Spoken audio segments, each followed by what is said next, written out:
Hello, my name is Vanessa Baker and I am studying psychology at the University of New England. Before I go on, I would just like to make you aware that I am only studying psychology and I'm not a psychologist, and for qualified health advice, please consult a professional. Now, if you found this video because of the title, I am assuming you are struggling with a nervous habit, specifically skin picking. But don't worry, because for a time, so did I. One of my current units is Psych 314, Behaviour Modification, which explores how one can reduce unwanted or harmful behaviours and replace them with desirable or beneficial ones. I used to pick at scars, scabs and pimples on my skin, oftentimes causing myself to bleed and making the damage worse. In effort to change this behaviour, I researched and adopted several methods that would hopefully enable me to reduce my skin picking episodes to zero over a 4-week intervention period. Today, I will help provide some examples that you may be able to adopt to help you reduce or eliminate your skin picking habits. The first strategy I enacted was to promote an alternative behaviour that kept my hands occupied and prevented the opportunity to skin pick. To do this, I obtained several fidget toys and kept them on my person during the day, especially during times where I may be tempted to skin pick.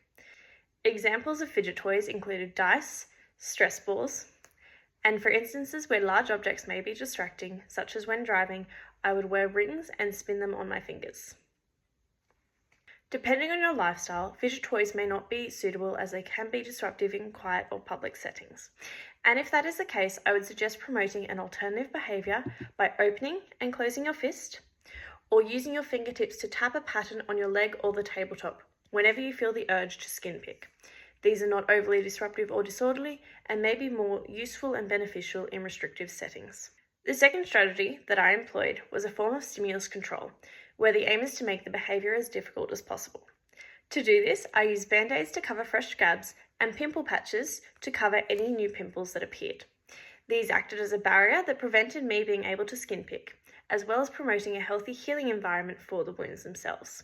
I also wore long sleeves or jumpers when the weather was appropriate, as these acted as another layer to prevent me picking or touching my skin. If you are living in a warmer climate, wearing long sleeves or multiple layers may not be suitable, and as such, I would recommend utilising band-aids and pimple patches as much as you can. If you have a lot of area on your skin that you are inclined to skin pick, bandages may also be suitable and help in further reducing the desire to skin pick. The final method I will suggest today is particularly important, and that is social support. I live with a roommate, and before beginning my intervention, I asked her to let me know if she saw me starting to skin pick. This enables someone else to help me become more aware of the circumstances and situations in which I was inclined to skin pick, and oftentimes she drew my attention to my skin picking before I even realised I was doing it.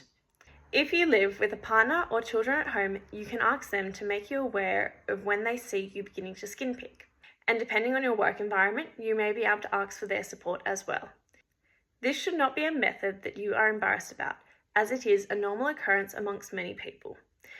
And by you beginning your intervention, you may even inspire others to take control and begin their own, as I am doing right now. In summary, if you engage in skin picking and wish to change your behaviour using self-intervention methods, there are 3 that you can adopt. You can promote alternative behaviour, such as occupying your hands with fidget toys or hand movements. You can provide stimulus control using band-aids or pimple patches to act as a barrier to your skin. And you can obtain social support from the people around you to make you more aware of when you are skin picking and catch it before it becomes more of a problem. I hope some of these can help you in your journey to modify your skin picking behaviours. Good luck and thank you for listening.